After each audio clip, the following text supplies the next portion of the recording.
Hello everyone, welcome back to my channel learn with Kajal. आज हम सीखेंगे क्लास 8 से आर.एस. अग्रवाल में एक टॉपिक है, चैप्टर नंबर 12 में गिवन है डायरेक्ट एंड इनवर्स प्रोपोर्शंस। ठीक है, लेकिन उसमें हम फिलहाल डायरेक्ट प्रोपोर्शन के बारे में सीखेंगे। इनवर्स प्रोपोर्शन के बारे में मैं अपने नेक्स्ट वीडियो में आप लोगों को समझाऊंगी। ठीक है, तो देखते हैं डायरेक्ट प्रोपोर्शन का यहाँ पे मीनिंग क्या होता है। डायरेक्ट प्रोपोर्शन मीन्स होता है two quantities x and y are said to be in direct proportion if whenever the value of x increases or decreases then the value of y increases or decreases in such a way that the ratio x upon y remains constant। अब देखिए, मैं इन lines का यहाँ पे आपको meaning समझा देती हूँ। कोई भी ऐसी दो क्वांटिटीज होनी चाहिए, अगर एक्स की वैल्यू सपोज हमने लेट कर ली, एक क्वांटिटी एक्स है और दूसरी वाई है। एक क्वांटिटी क्या है, एक्स है और दूसरी क्या है, वाई है। अगर एक्स इंक्रीज हो, एक्स में हम वैल्यू भी ले लेते हैं, सपोज 2 वैल्यू है एक्स की और वाई की वैल्यू है आपकी 8। अब यहाँ पे हमें देखना ये है कि डायरेक्ट प्रोपोर्शन क्या बोलता है कि अगर एक्स की वैल्यू इंक्रीज होती है तो वाई की वैल्यू भी इंक्रीज होगी। ठीक है, तो इन चीज़ों को कहेंगे हम डायरेक्टली प्रोपोर्शन। लेकिन एक और कंडीशन है, कंडीशन ये है कि एक्स अपॉन वाई हमेशा कांस्टेंट होना चाहिए, के बराबर होना चाहिए, विच मीन्स कांस्टेंट होना चाहिए। चाहे ये वैल्यूज कितनी भी इंक्रीज हो जाए, लेकिन जो रेशो है एक्स और वाई का वो कांस्टेंट यानी कि सेम रहना चाहिए। ये था मीनिंग डायरेक्ट प्रोपोर्शन का।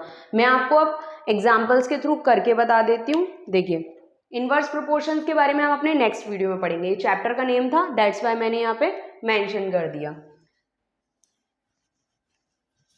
देखिए, मैं यहाँ पे इसी से एग्जांपल ले लेती हूँ कि सपोज 2 पेंसिल्स हैं। 2 पेंसिल्स की कॉस्ट जो है कितनी है, 8 रुपीज। कितनी है, 8 रुपीज। 2 पेंसिल्स की कॉस्ट कितनी है बच्चों, 8 रुपीज। ठीक है, तो जब 2 पेंसिल की 8 रुपए कॉस्ट है, यहां लिख देती हूं मैं, ये क्या है, कॉस्ट। तो अगर अब हम 4 पेंसिल खरीदने जाएंगे शॉप पर तो उसकी कॉस्ट क्या होगी, 2 पेंसिल 8 रुपए की, तो 4 पेंसिल 16 रुपए की मिलेंगी हमें। कितने की मिलेंगी, 16 रुपीज की मिलेंगी। ठीक है, इसी तरीके से हम एक और आगे बढ़ा लेते हैं। 2 पेंसिल 8 रुपए की, 4 पेंसिल 16 रुपए की। अगर मैं सोचूं कि मैं 6 पेंसिल ले आती हूँ तो 6 पेंसिल कितनी की मिलेंगी हमें, 6 पेंसिल्स हमें कितने की मिलेंगी बच्चों। देखिए, यहाँ पे 2 पेंसिल 8 रुपए की है तो एक पेंसिल सीधी सी बात है 4 रुपए की हो गई, तो 6 4 जा 24 रुपीज की। कितनी रुपीज की, 24 रुपीज की हमें मिलेंगी। ठीक है, अब ये थी हमारी पहली कंडीशन। पहली कंडीशन डायरेक्ट प्रोपोर्शन में क्या थी कि अगर x इंक्रीज होता है तो y भी इंक्रीज होना चाहिए। देखिए, यहाँ पे x इंक्रीज हो रहा है, 2 से 4 हो गया, 4 से 6 हो गया, तो इसी तरीके से y भी इंक्रीज हो रहा है, रेट भी इंक्रीज हो रही है। यहाँ पहले 8 थी, अब 16 हो गई, 16 से 24 हो गई। ठीक है, लेकिन दूसरी कंडीशन मैंने आपको बताई थी कि x upon why should be constant. x और y का जो रेशियो है वो कॉन्स्टेंट होना चाहिए। कैसा होना चाहिए, कॉन्स्टेंट। तो देखिए, हम यहाँ पे उस चीज को भी हम देख लेते हैं कि कांस्टेंट है या नहीं।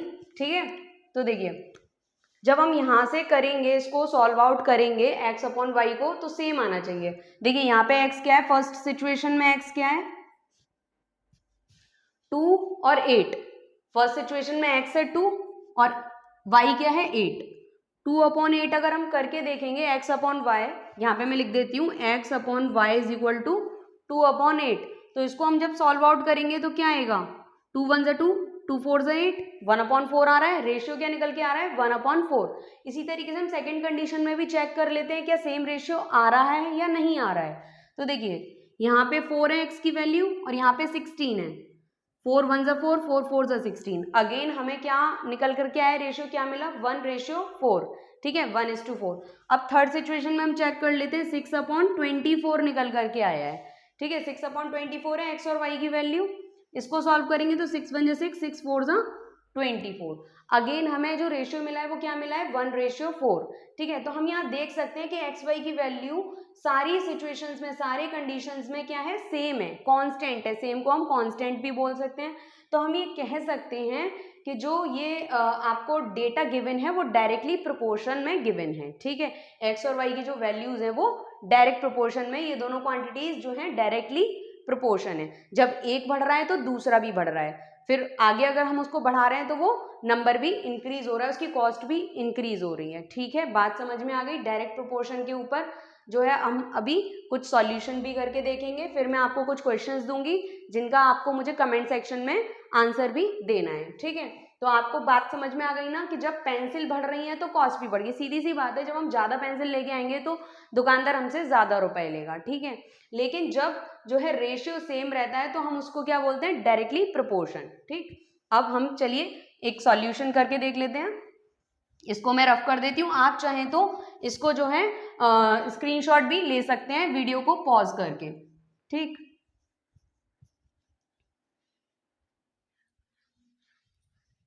देखिए यहाँ पे मैं एक सॉल्यूशन गिवन है, मैं नोट कर लेती हूँ उसको।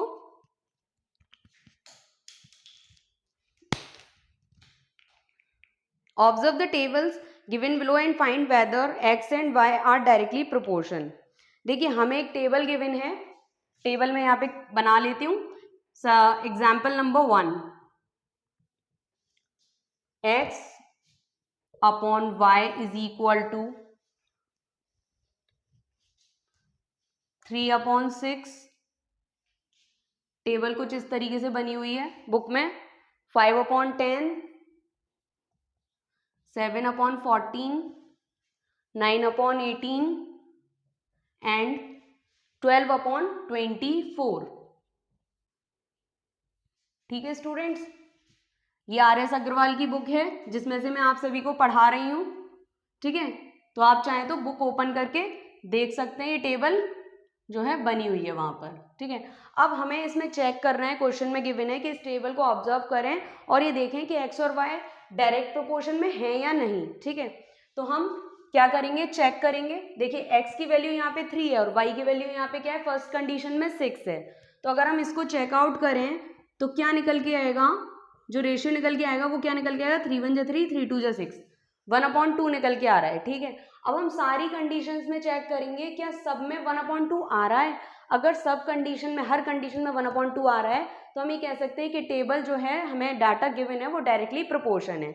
और अगर नहीं है तो no, it is not in direct proportion, हम ये लिख देंगे। ठीक है, तो देखिए हम यहाँ पे जल्दी जल्दी चेक करते हैं। 5/10 है सेकेंड कंडीशन, 5 1 जा 5, 5 2 जा 10, 7/14, 7 1 जा 7, 7 2 जा 14, 9/18, 9 1 जा 9, 9 2 जा 18, 12/24, 12 1 जा 12, 12 2 जा 24। देखिए हमने देखा यहाँ पे कि एक्स वाई की वैल्यू हर कंडीशन में 1/2 ही आ रही है। एक्स जब 3 था तो वाई 6 था, एक्स जब बढ़ा 5 हो गया तो वाई भी इंक्रीज हो गया 10 हो गया, फिर एक्स 7 हुआ तो वाई भी बढ़ करके 14 हो गया।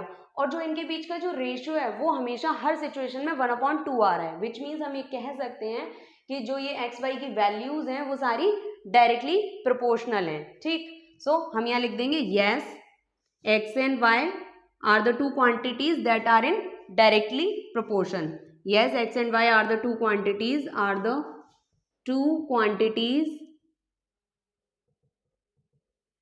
that are in direct proportion, that are in direct proportion.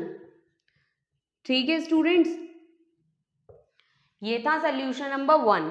अब मैं आपको सॉल्यूशन नंबर 2 कराऊंगी, उसमें थोड़ा सा सिचुएशन डिफरेंट है, वो भी मैं आपको बताऊंगी। उसमें आपसे वैल्यूज पूछी जाएंगी। चलिए देखते हैं, मैं इसे रफ कर देती हूँ, आप चाहें तो इसका स्क्रीनशॉट ले सकते हैं। ठीक,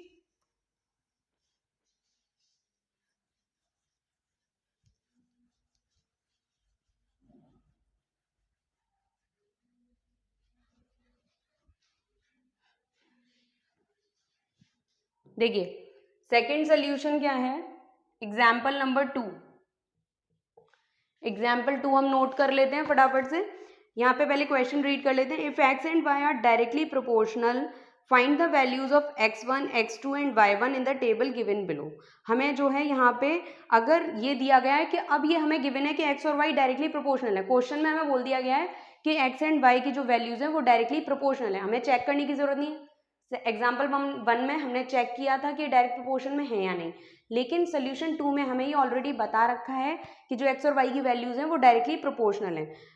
लेकिन हमें करना क्या है, फाइंड क्या करना है, वैल्यू पता करनी है x1, x2 और y1 की। ठीक है, तो सबसे पहले हम टेबल ड्रॉ कर लेते हैं। टेबल यहाँ पर हमें गिवन है इस तरीके से, x अपॉन y, इस लाइन को मैं थोड़ा सा इंक्रीज कर देती हूँ, यहाँ पर 3/36 है first situation, then x1 60, then यहाँ पे x2 96 एंड देन 10 और y1।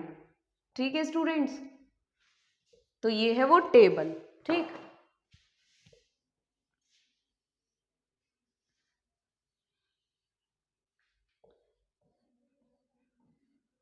अब हमें क्या करना है, हमें क्वेश्चन में ऑलरेडी गिवन है कि ये जो जितनी भी क्वांटिटीज हैं सारी डायरेक्टली प्रोपोर्शनल है, एक्स और वाई की जो वैल्यूज गिवन है वो डायरेक्टली प्रोपोर्शनल है। ठीक है, तो डायरेक्टली प्रोपोर्शन जब बोल दी गई है तो हमें पता है कि जो इनका रेशियो निकल के आएगा वो सेम रहेगा सारी सिचुएशन में, लेकिन हमें करना क्या है कि हमें ये वैल्यूज फाइंड आउट करनी है, x1 की, x2 की और y1 की। ठीक है, चलिए निकालते हैं। कैसे निकालेंगे, सबसे पहले हम इसमें से रेशियो निकाल लेंगे। पहले हमें क्या करना है, जो फर्स्ट कंडीशन दी है उसमें हमें रेशियो निकाल लेना है। ठीक, तो x upon Y is equal to क्या गिवन है, 3/36, तो रेशियो क्या निकल आया, 3 1 3 एंड 3 1 3, 3 2 6, यानी 1/12।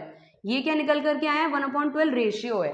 ठीक, x और y के बीच का रेशियो क्या है, 1/12। इसका मतलब हमें पता चल गया कि ये अगर डायरेक्टली प्रोपोर्शनल है, क्वेश्चन में दिया हुआ है, तो ये जो सारे जो जितने भी कंडीशन दिए हैं इनका भी रेशियो 1/12 आने वाला है। इतना हमें क्लियर है।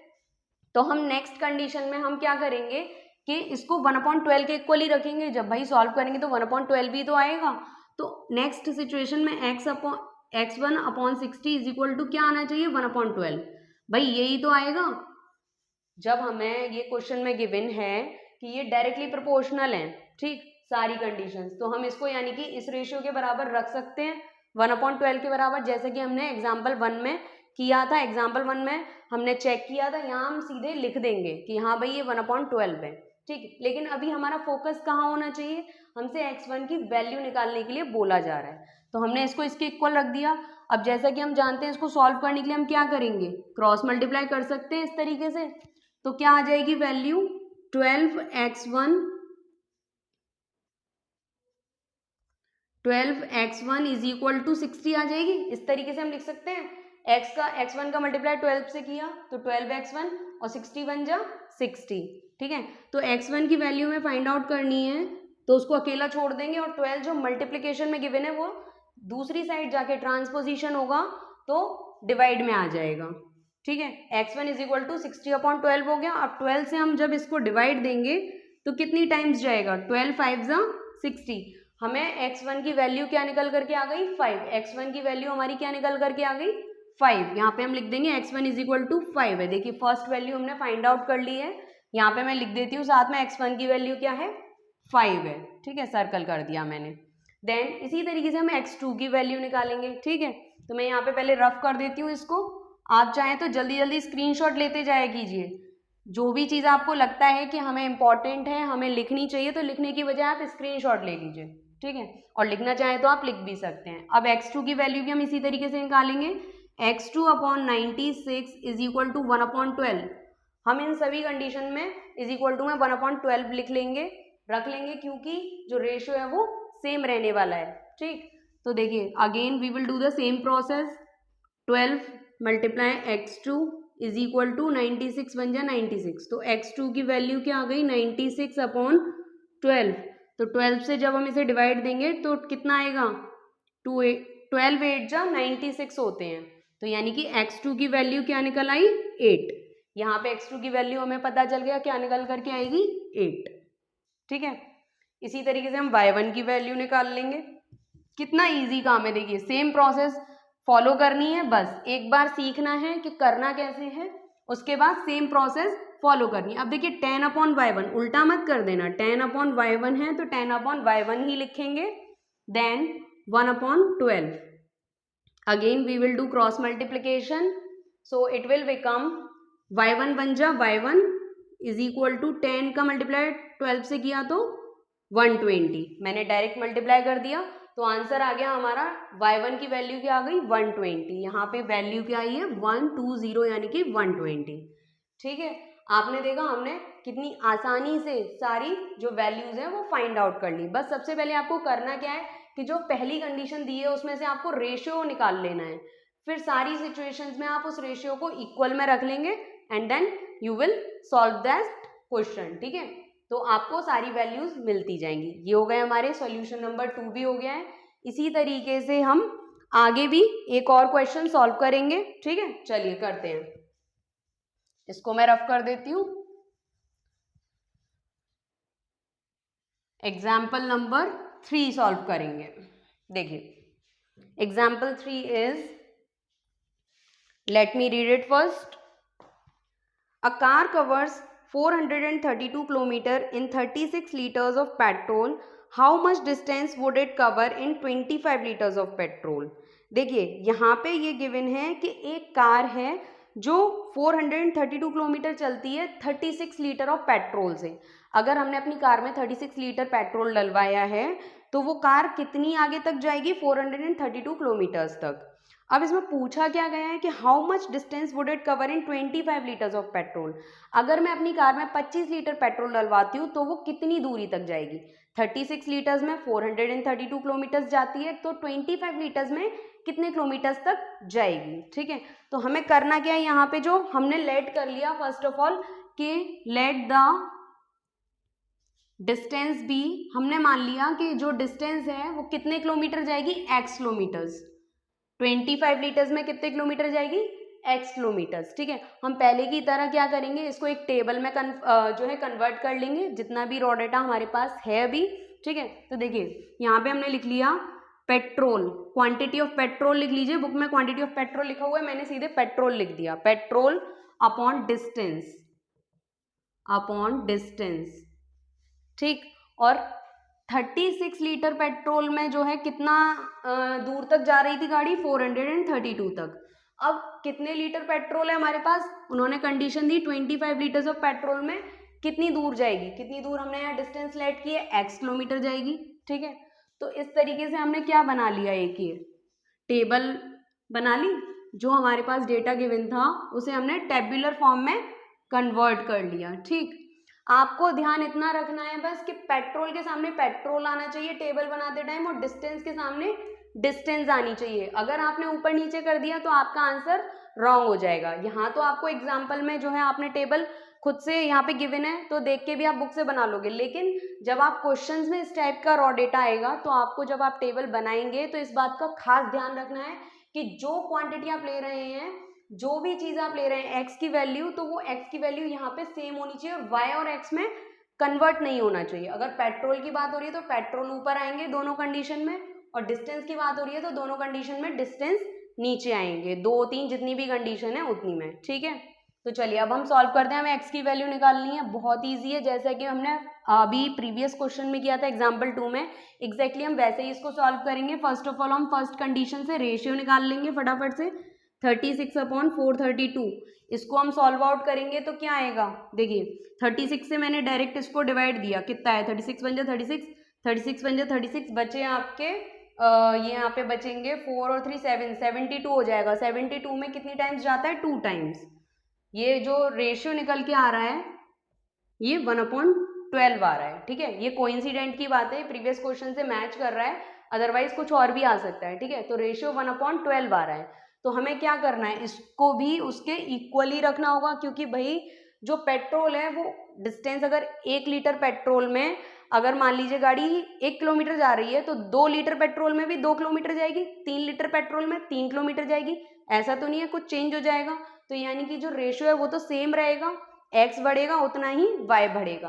तो हम इसको भी क्या करेंगे, 1/12 के इक्वल रख सकते हैं इस कंडीशन में, ठीक है। 36 लीटर्स ऑफ पेट्रोल में 432 किलोमीटर जा रही है, तो 25 लीटर्स ऑफ पेट्रोल में कितनी जाएगी? ऑब्वियस सी बात है, कम हो रहा है पेट्रोल तो कम डिस्टेंस पे जाएगी, ठीक है। लेकिन हमें फाइंड आउट करना है, तो हम कैसे करेंगे, यहाँ पे हम लिख देते हैं सीधे सीधे 25 upon x is equal to 1/12, ठीक है। रेशियो तो सेम ही रहेगा, तो मैंने यहाँ पे लिख दिया। अब हम फिर से क्रॉस मल्टीप्लाई करेंगे, x बन जा x is equal to 25 into 12, तो x की वैल्यू क्या निकल करके आ गई, इन दोनों का हम आपस में मल्टीप्लाई कर देंगे, 250 और ये यहाँ पे आ गया आपका 300, 300 किलोमीटर्स।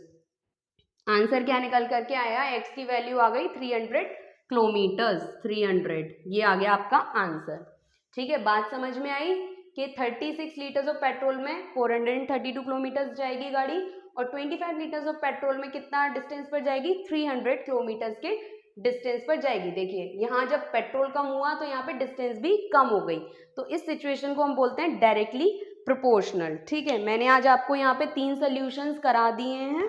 अब मैं आपको क्वेश्चंस करने के लिए दूंगी 1-2, उनका आंसर आपको मुझे कमेंट सेक्शन में बताना है। ठीक, तो चलिए इसको मैं रफ कर देती हूँ, क्वेश्चंस नोट कर रही हूँ, आप भी मेरे साथ साथ कॉपी पर नोट करिए।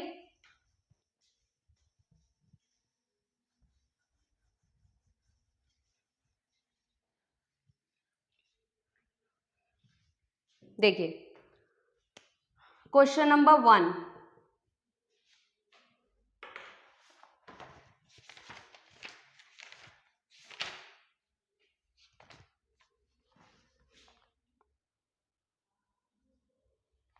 मैं क्वेश्चन शॉर्ट में लिख रही हूं, find weather x and y are proportional, are proportional। देखिए आपको जो मैं अभी टेबल बनाने वाली हूँ उसमें ये बताना है कि x और y प्रोपोर्शन में है या नहीं। ये आपको एग्जाम्पल नंबर 1 की तरह सॉल्व करना है एग्जैक्टली। ठीक है, तो आप एग्जाम्पल 1 खोल के देखते जाइएगा और करते जाइएगा।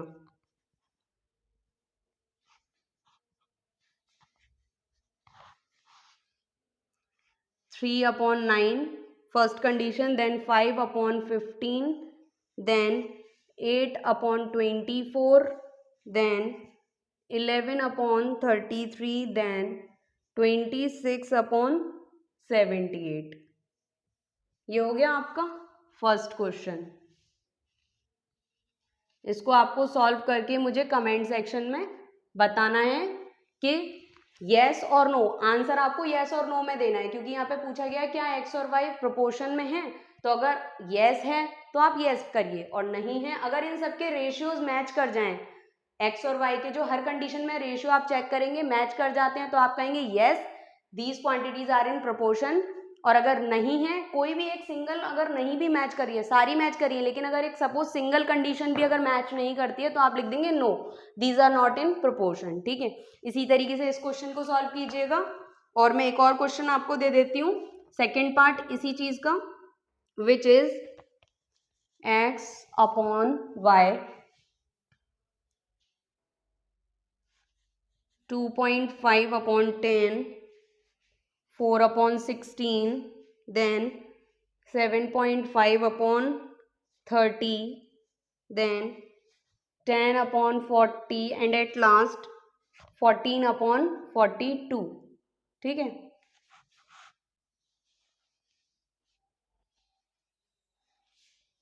ये है आपका क्वेश्चन नंबर 2। इसे भी आपको बताना है कि ये एक्स और वाई जो हैं इनके जो प्रोपोर्शन में है या नहीं। ठीक है, तो ये थे आज का क्वेश्चन नंबर 1 है। अभी मैं एक आपको क्वेश्चन नंबर 2 और दूंगी। ठीक है, तो चलिए इसका आप स्क्रीनशॉट ले लीजिए, फिर मैं क्वेश्चन नंबर 2 नोट करूंगी।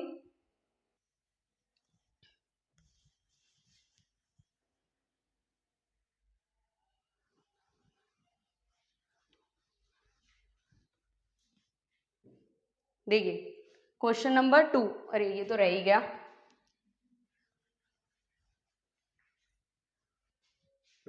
सो students, the question number 2 is, इसमें हमें क्या करना है, if x and Y are directly proportional find the values of. Okay, मैं यहाँ पे इसे भी शॉर्ट में लिख देती हूँ, if x and Y are directly proportional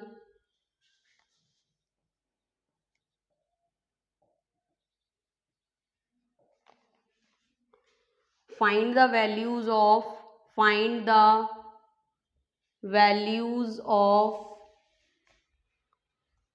x1 x2 y1। ठीक है, अब आपको क्या करना है, जैसा कि मैंने सोल्यूशन 2 में आपको सिखाया था कि x और y की वैल्यूज निकालनी है। ठीक है, तो चलिए देखते हैं, यहाँ पे क्वेश्चन में जो टेबल है वो क्या गिवन है आपको, 3 upon 72, then x1 upon 120, then x2 upon 192 and at last 10 upon y1। ठीक है, तो ये वाला जो क्वेश्चन है वो आपको एग्जैक्टली जैसे मैंने एग्जाम्पल 2 कराया था उसी पैटर्न पे करना है। उसको आप देखते जाइए कि वहाँ हमने क्या प्रोसेस फॉलो की है और आप इस क्वेश्चन को सॉल्व करके इनकी वैल्यूज मुझे कमेंट सेक्शन में कमेंट करके बताइए कि आंसर क्या निकल करके आए। ठीक है, तो ये थे आज के 2 क्वेश्चन जो मैंने आपको करने के लिए दिए। तो ये था डायरेक्ट प्रोपोर्शन का मेथड। आई होप आपको बहुत अच्छे से समझ में आ गया होगा। आगे हो सकता है मैं डायरेक्ट प्रोपोर्शन के और भी कुछ सोल्यूशन आपको कराऊंगी, सोल्यूशन और क्वेश्चंस करने के लिए दूंगी। ठीक है, तो बने रहिए मेरे साथ। और साथ ही अगर आपको ये वीडियो अच्छा लगा हो तो इस वीडियो को लाइक ज़रूर कीजिए, मेरे चैनल को सब्सक्राइब कीजिए अगर आप नए आए हैं इस चैनल पे। और thanks for watching, keep sharing.